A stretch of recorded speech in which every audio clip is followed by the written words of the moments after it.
Halo, Assalamualaikum warahmatullahi wabarakatuh. Terima kasih untuk yang sudah datang ke channel aku. Kalau belum subscribe, tolong jangan lupa di subscribe, kemudian bunyikan lonceng, dan jangan lupa kasih like serta komentar biar aku makin semangat ya. Tuan Tajir Mengejar Cinta, Chapter 147. Aku ingin menikah. Darlin berdiri di depan jendela kamarnya, memandang keluar. "Apa pengen keluar?" Ervan bertanya dengan memeluk tubuh istrinya. Tangan pria itu melingkar di perut istrinya. Darlin menganggukkan kepalanya dan memutar tubuhnya. Diciumnya bibir milik suaminya dengan sangat lembut. "Di sini tuh dingin," ucapnya. "Puncak ya dinginlah sayang," jawab Ervan. Darlin pengen jalan keluar villa, tapi pengen main dulu sama abang, Darlin berkata dengan tersenyum malu-malu. Ervan tertawa ketika mendengar ucapan istrinya. "Adek mau main sama abang. Mau main apa sayang?" Pria itu berbisik di daun telinga istrinya. Ervan sedikit bersuara ketika istrinya mencubit pinggangnya. "Abang jangan pura-pura enggak tahu. Sebelum Darlin hamil, abang rajin lanjutin misi 1 hari bisa sampai 5 kali. Tapi sekarang, 1 hari sekali aja jarang," protes Darlin. Bibir nan kecil dan tipis itu sudah maju ke depan.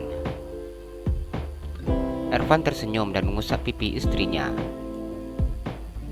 "Kemarin kita selesaikan misi, Dek. Terus misinya sudah sukses. Sebenarnya pengen sering, tapi enggak tega," Ervan berkata dengan sedikit tersenyum. Bisa dikatakan pria itu melakukan hubungan dengan istrinya bila istrinya yang menginginkannya. Melihat perut istrinya yang besar seperti ini, pria itu seakan tidak tega untuk meminta istrinya melayani dirinya seperti dulu. "Darlin kirain abang udah enggak senang sama Darlin karena perut Darlin udah besar," ucap Darlin yang tersenyum. "Masa sih Dek enggak mau yang seperti itu?" Ervan mengecup bibir istrinya. "Bang, Darlin lagi pengen," ucap Darlin yang tersenyum malu. "Iya, abang tahu, udah kelihatan." Pria itu memeluk istrinya. "Apa mau sekarang?" Ervan berbisik di daun telinga istrinya. Pria itu sedikit menggigit daun telinga. Dengan cepat Darlin menganggukkan kepalanya. Ervan berjalan mundur ke belakang ketika istrinya mencium bibirnya dengan terus mendorong tubuhnya agar tubuhnya semakin mundur ke belakang hingga sampai ke tempat tidur. Ervan tersenyum ketika memandang istrinya yang tampak begitu sangat menginginkannya. Walaupun dirinya tidak sering melakukan hal ini, namun bila mereka melakukan permainan ini, mereka akan sama-sama saling berusaha memberikan kepuasan untuk pasangannya masing-masing. Istrinya akan selalu merasa terpuaskan dengan apa yang diberikannya. Begitu juga dengan Ervan yang selalu merasa puas dengan apa yang telah diberikan oleh istrinya. Cukup lama mereka saling menikmati rasa saling memberikan kepuasan hingga tubuh mereka terasa lelah. Pria itu merebahkan tubuhnya di samping istrinya dan mencium perut istrinya. "Nanti malam lagi ya," minta Darlin. Ervan memandang istrinya dengan membesarkan matanya. "Kenapa kuat sekali?" ucapnya. Darlin tersenyum dan menggelengkan kepalanya. "Enggak tahu, rasanya beda," ucap Darlin. "Beda gimana?" tanya Ervan. "Rasanya lebih cepat puas," jawab Darlin yang begitu malu menyampaikan hal tersebut kepada suaminya.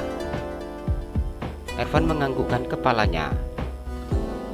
"Nanti malam boleh," ucapnya.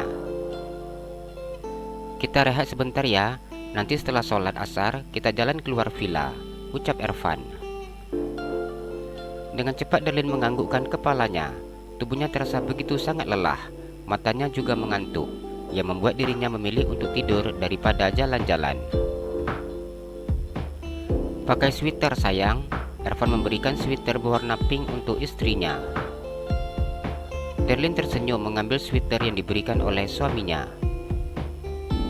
"Di sini dingin kalau enggak pakai sweater, sepertinya enggak tahan." Darlene berkata ketika memakai sweater yang berbahan dari benang wol asli tersebut. Iya dek, makanya wajib pakai sweater biar enggak kedinginan. Kalau adek enggak pakai sweater, terus si bayi di dalam juga kedinginan, Ervan berkata dengan mengusap perut istrinya. Pria itu kemudian mengecup bibir istrinya dengan sangat lembut. Akhirnya bisa jalan-jalan ya sayang abang. Iya, Darlene benar enggak nyangka bisa nyampe ke sini. Kenapa abang enggak pernah cerita kalau villa di sini seperti ini? Ucap Darlene. Ervan tertawa mendengar pertanyaan istrinya. Takut adik nanti minta ke sini, padahal nggak boleh jalan-jalan, ucapnya. Darlene tersenyum ketika mendengar apa yang dikatakan oleh suaminya. Mau pakai kursi roda atau mau jalan sendiri? Ervan memberikan penawaran. Jalan sendiri, jawab Darlene yang melingkarkan tangannya di pinggang suaminya. Ayo para bayi Dedi, kita jalan-jalan, ucap pria itu yang berjalan memegang tangan istrinya dan keluar dari kamar. Apa mau duduk di danau? Lina bertanya ketika melihat putra dan juga menantunya. Iya ma, Darlene pengen duduk di danau.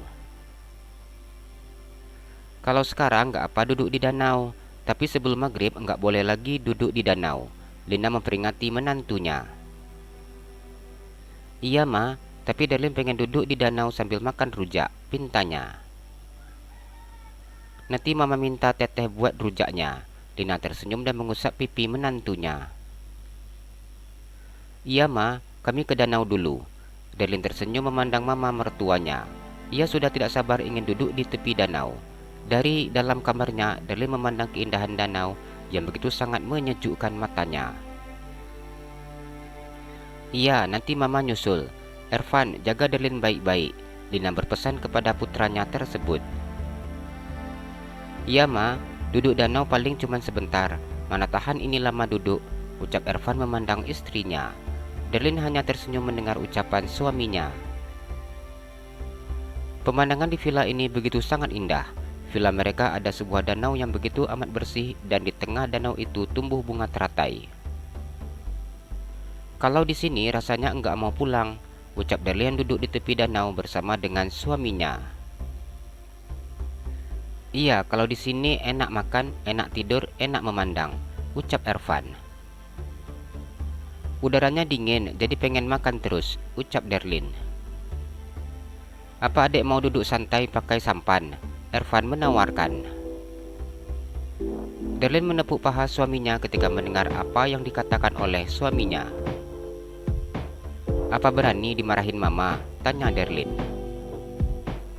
Ervan tertawa dengan ucapan istrinya, kemudian menggelengkan kepalanya.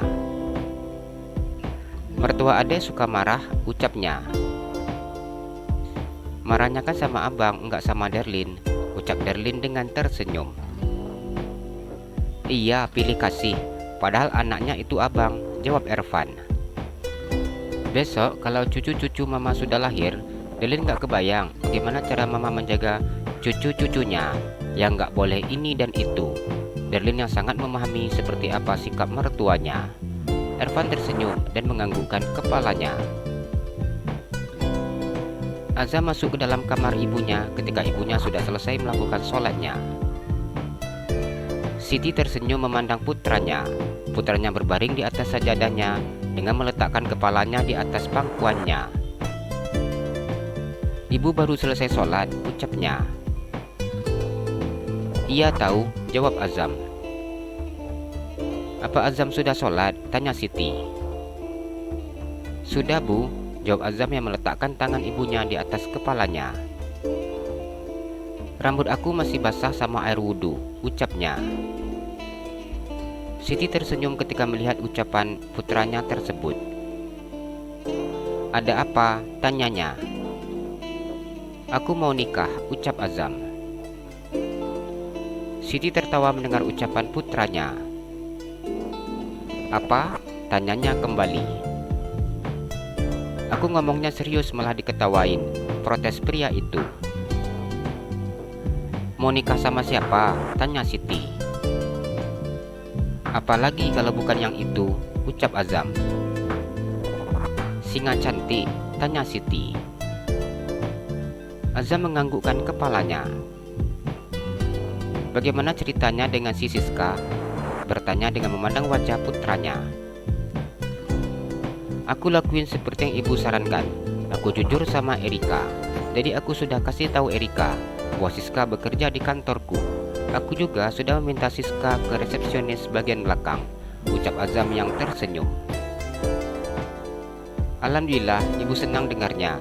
Jujur saja, ibu tidak tenang ketika tahu Siska itu jadi sekretaris Azam. Ibu takut bila dia berbuat yang tidak-tidak. Iya bu, dia sibuk deketin aku. Padahal aku udah berapa kali ingatin dia terus-terusan. Tapi dia selalu saja cari alasan untuk bisa masuk ke ruangan aku. Aku benar-benar risih sama dia, ucap Azam. Nanti untuk lamaran ke rumahnya Erika, kita ngobrol dulu sama Kak Arumi dan juga sama Aisyah. Kita rundingkan kapan waktu yang tepat untuk ke sana, ucap Siti. Siti tidak ingin melarang putranya untuk segera menikah, mengingat putranya yang sudah usia menikah. Putranya juga sudah masuk dalam kategori pria mampu, sehingga tidak baik bila dirinya melarang putranya untuk menikah. Azam tersenyum dan menganggukkan kepalanya. Ia mencium punggung tangan ibunya. Terima kasih ya bu. Ia sangat bahagia ketika mendengar ibunya yang sama sekali tidak mau protes keinginannya.